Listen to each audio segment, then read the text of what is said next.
it seems to me that what has happened is that in a moment, really, which was unguarded, Trump has spoken the truth. They say even the stopped clock, is right twice a day. His view is, can I win this particular transaction at this time? It's the mindset of the real estate developer. Joining me on Global Pulse tonight is Raymond Vickery. He's Senior Associate Chair on India and Emerging Asia Economics at CSIS.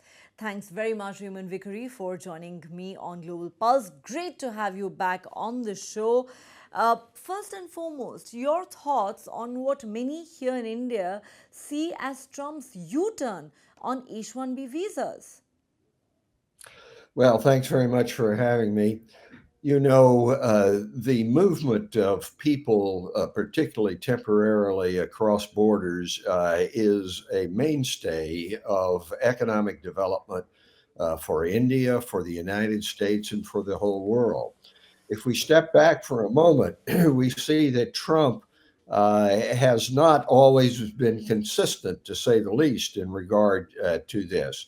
You may recall that back when the campaign was going on in 2024, there was a bipartisan proposal to provide for an orderly approach to temporary admission of people for immigration, really to solve problems in regard to asylum and so forth. And Trump vetoed that. He said, oh, no, we want to keep this alive as a political point for him. And it worked out because he was able to convince a number of people in the United States that there was a flood of immigration and we had to stop it. They were all bad people. They were emptying the insane asylums and the prisons to do this. Now, it seems to me that what has happened is that in a moment, really, which was unguarded, Trump has spoken the truth. They say even the stopped clock, is right twice a day. And in this instance, that is certainly the case. We will see whether or not this approach holds. In the past, he's listened to Stephen Miller, he's listened to Peter Navarro, and he has not followed through in regard to what the interests are of his Silicon Valley constituents. So there's a split in the MAGA base on this. And there is some reflection, I think, of what happened on the Asia trip in regard to South Korea, in regard to the battery situation. I do think it bodes well for being able to have a more rational approach to the whole issue. One of the things that's found out is that this idea of putting 100,000 fee in regard to H-1 visa has not redounded to the benefit of workers in the United States. In fact, in many cases, it's just led to more offshoring. Well, it has to be said that Donald Trump is making sense for the first time in a very long time. He has said, we don't have certain talents in the US. We can't just take people off an unemployment line and say, I'm going to put you into a factory where we're going to make missiles. If you want America to keep its edge, you have to bring in talent from abroad. I'm America first, but being America first doesn't mean isolation. And then he goes on to say we have to recognize that in certain specialist fields, you don't just wave a magic wand and train 10,000 people overnight. What do you think brought about this change of heart for Donald Trump? Did his visit to South Korea, for instance, prove to be a wake-up call? Because that entire incident at the Hyundai facility in Georgia certainly threatened to put a lot of strain on the relationship between America and an important ally like South Korea. Well, look, President Trump is not into building relationships and providing a rational way forward. His view is, can I win this particular transaction at this time? It's the mindset of the real estate developer. It doesn't make any difference what in the long run is going to be your relationship with the other person on the other side. It's whether you can win this transaction and come out on top. Now, he knows as a business person, in fact, he has used visa programs for his own Trump endeavors. He knows that what some of his Silicon Valley supporters are telling him is true. That we don't really have an overall unemployment problem in this country. What we have is needs in certain sectors, and we don't have people trained to fill all the needs in those sectors. So I think that what happens here is that he has convinced himself that somehow he's going to come out in this particular transaction with his Silicon Valley supporters and be able to chalk up a win. Unfortunately for him, he has transgressed the line of Stephen Miller, Peter Navarro, people like that, who were really isolationist, xenophobic approach to international relations. The real question is whether or not this is going to mature into some sort of policy overall, which will provide some stability.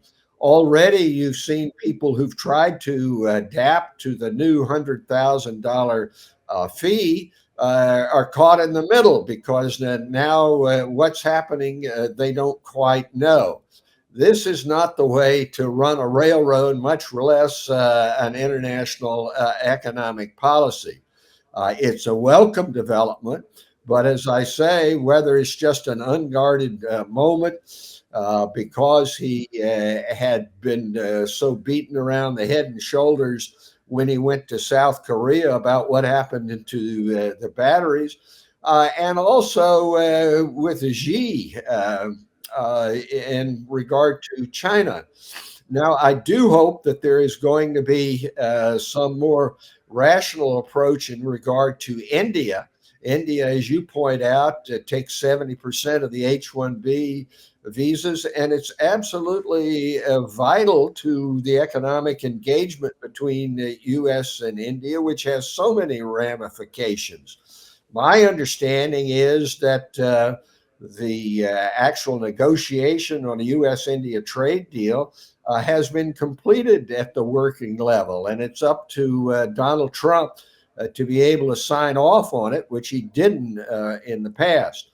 And hopefully, what has been said may reflect some softening in the position that has been really extraordinary and unfortunate in regard to India overall, in regard to the economic engagement, which is absolutely essential for security as well as business and economic matters. You're quite right. Donald Trump does not really believe in building relationships.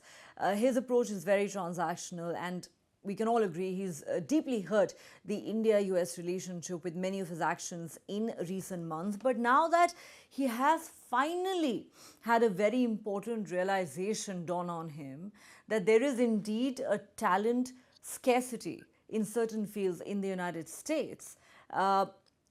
Do you believe that the new H-1B rule that talks about the $100,000 fee that you just referred to might be revisited in the days and weeks ahead? Because that continues to be a huge challenge, really, not just for Indian professionals, but for any hardworking, skilled professional looking to enter the United States of America. And at the end of the day, the Americans have to realize that they are the ones who stand to lose if they turn away all this talent. Do you believe that this rule could be revisited? Well, I think it's already being revisited. One of the observations about President Trump and the way he goes forward is that the last person in the room seems to come out on top. And I think that what has happened here is that some of his supporters, which are absolutely vital in the high tech community, particularly in Silicon Valley, have said, now, wait a minute, Mr. President. Uh, you're going to strike at our economic interests if you continue down this path. And so I believe that what has happened is he said he went on then television and had this interview, and that was the last person in the room was reflected in those remarks. Plus, what he understands as a business person from a long time it to be reality, and he made these off the cuff remarks. Now, what's going to happen, of course, is a tremendous fight within MAGA is going to be set off because this, as Laura Ingraham has pointed out in the interview, is contrary to what MAGA, what Stephen Miller, Peter Navarro, those advisors have told him for so very long. But this is not the last of it. It is a welcome development, but it remains to be seen whether or not it's going to mature into some sort of policy and some stability. One of the problems with the President Trump approach on these things is the lack of stability. Business people, people who have to deal with this on a daily basis, can adjust to very, very adverse circumstances, but they can't do it if there's a change every time the president meets somebody else in the Oval Office and wants to come out and say, yeah, he's won some sort of transaction here. So I think that's what's going on. It's a welcome development. But as I said earlier, even a stop clock is right twice a day. And we have to wait and see as to whether or not it's going to happen to ameliorate it. I believe that it will, because in the long run, economic reality wins out. It's won out in the elections that we had last Tuesday. People concerned about the cost of living, about inflation, and no amount of saying, well, it's not that way, is going to be useful. Well, let's certainly hope that Taco or Trump always chickens out proves to be right in this particular case, because going back on this draconian rule really would be good both for America and for foreign professionals, especially those from India. Talking about India, and you've been on this show multiple times where we've discussed how Trump, with his actions and tariffs, has deeply hurt the India-US relationship. Again, it's very hard to say with Trump what he will say or do next. But just yesterday, he actually said during the swearing in of Sergio Gore, the next US ambassador to India, that he is going to lower tariffs on New Delhi.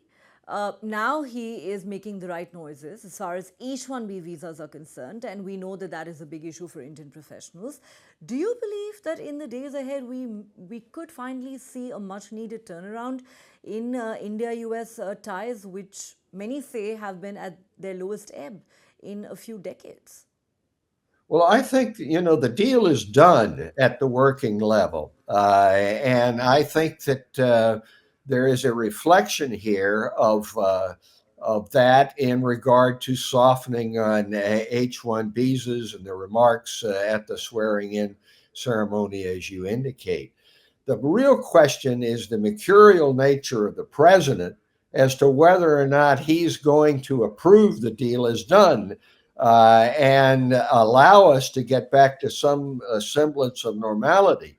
The problem is, of course, that the damage in the relationship has already had absolutely very horrible, difficult effect on what we've been trying to do, many of us, for the last 30 years in bringing US and India closer together. It'll be great if the deal is signed and there are bear hugs all around.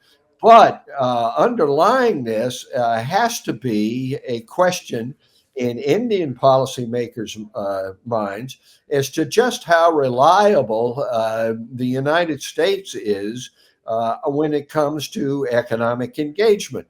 You cannot go forward as he has done with H-1B visas, with 50% tariffs, with calling for absolute cutoff in oil purchases from Russia. And then I'll say, well, King's X on that, and we're going to go back and we're going to be great friends as we all always have been trying to do for the last 30 years.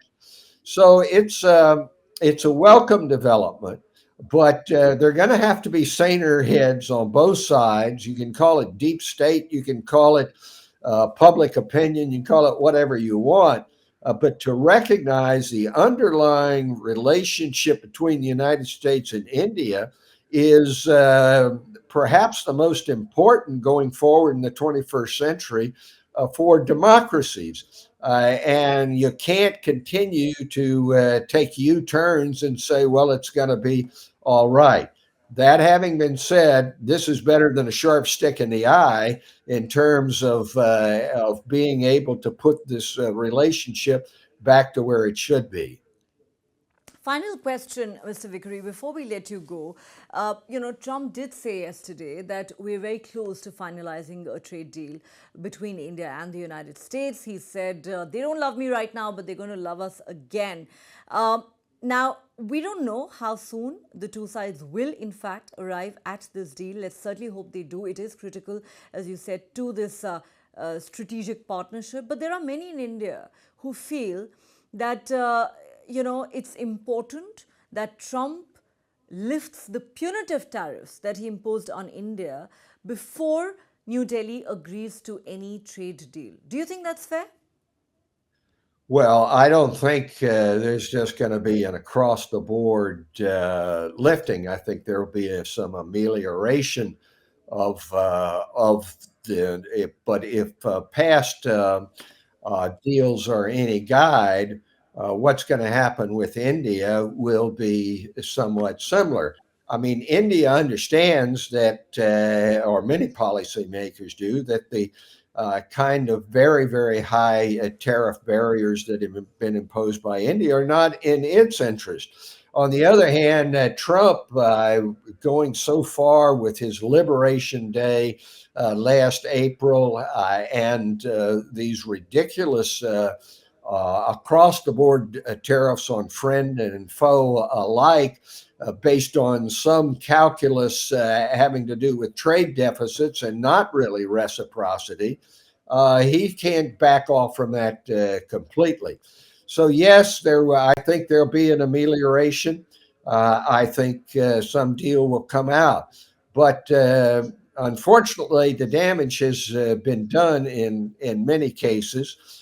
But as I say, the underlying reality is that the U.S. and India relationship, economic, strategically, across the board, is so important to both nations that I believe that the saner heads on both sides are going to be able to put this back on a track which will not have the continued upward path that we've experienced over the last 10, 20 years, but nevertheless will be in a positive mode and will augur well for the future of India, for the U.S., and for the world. Well, certainly a very, very important relationship, but somebody needs to tell Donald Trump that. Does the man care? That's another question. But always a pleasure talking to you, Raymond Vickery. Thank you so much for joining me on Global Pulse tonight. Thank you for having me.